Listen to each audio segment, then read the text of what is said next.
I didn't mind being catfished. I dated this woman a couple of years ago who was heavier in reality than in her pictures. I mean, she was pretty heavy already in her pics, but she was easily 250 pounds in real life. I thought she was just kinda chubby and curvaceous, but she was genuinely obese. I honestly didn't care because she had a really nice smile and a cute face. Also, I liked her sassy personality. Sex was great too, although she didn't have much stamina. I'm cuckoo for big boobers and she had H-cups, so I was in heaven.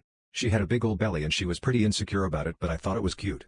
I had a lot of fun hanging out with her, but it didn't work out. Was mostly my fault, not gonna lie.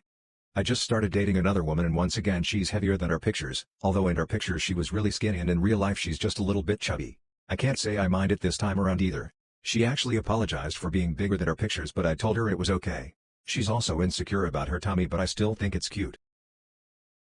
2 female babysitters were inappropriate with me when I was young, essay warning.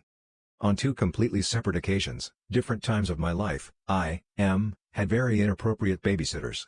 I think I've only told one person in my life about this. First occasion was with a woman, in her early 20s, who watched me maybe a few times. She had 2 personal issues that I later learned brought on the situation. She apparently didn't have running water at her apartment and asked my mother if she could use our bath while watching me. My mother felt bad for her and said yes.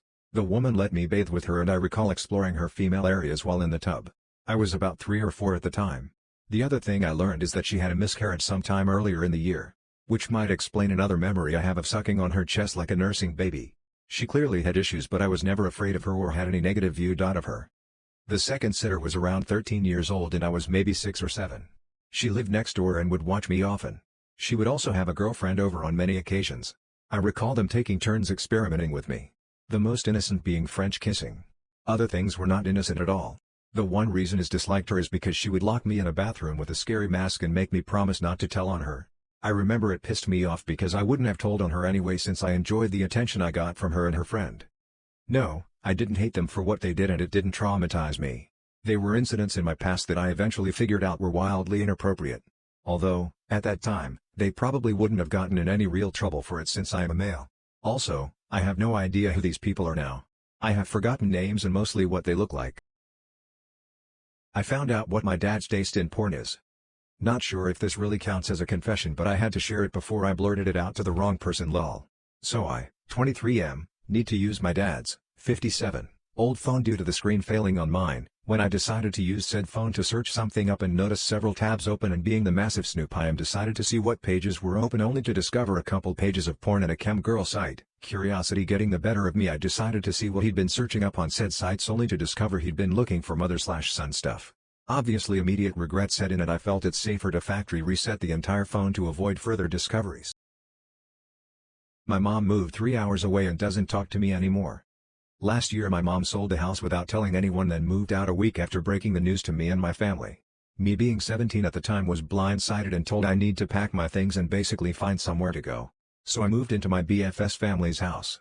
Now a little backstory: my mom has been with my stepdad for like almost 3 years I think, and he has a sex offender charge. She did not tell anyone this. I had to find out from looking him up, and from things that happened growing up with her being with another guy on the list for years and getting married to him in secret and us getting taken away from her. We luckily were placed with my grandparents. Now back to the issue. Now that she's gone, she keeps posting ABT how great her life is and how unstressed she is and whatnot and how happy she is to be with family. I was pregnant with twins and so sick I was in and out the hospital, finding out I lost one and then made the choice to terminate to save my own life. She didn't text, call or check on me once. I only had my boyfriend and his family and my father. She doesn't talk to me unless it's something great that happened in her life or something I wasn't invited to. I'm just sad. I miss my mom, but she's happy now and I don't want to ruin that for her. I feel like she is happy now she's away from me. I was never a bad kid. I never did anything like the kids my age are doing, RN. It just hurts. I'm hoping my girlfriend has a miscarriage so I can break up with her. I wanted to break off a relationship for what I thought was both our sakes, but now she's pregnant and I can't bring myself to even attempt to leave anymore. Me, I'm 19, and my girlfriend F19, have been together for 2 years. In those 2 years I have been a less than phenomenal boyfriend. I still basically have the mind of a teenager and have been completely unable to grow out of it. I wanted to change because I truly loved her and wanted to better myself for her, but I've come to the realization that I'm just not strong enough of a person to change myself. I tried to break up with her numerous times, but every time she convinced me to stay and try to improve myself. I'd try for a little bit, but things would just go back to the way they were before, so I'd eventually try and break up with her again. Then after her period being late for a bit too long, she had me buy her a test and we realized that she was pregnant. She was incredibly happy about it and wanted to immediately tell her parents and siblings. I flat out do not want one under any circumstance, but I don't want to abandon her now that she is pregnant or encourage her to abort it since she is extremely happy about it. As fucked up as it is, I'm secretly hoping that she has a miscarriage. I don't want to be a dad.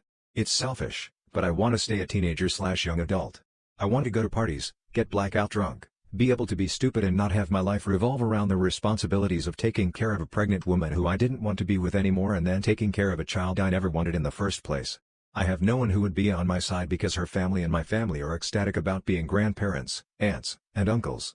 So I can go to anyone and tell them about this.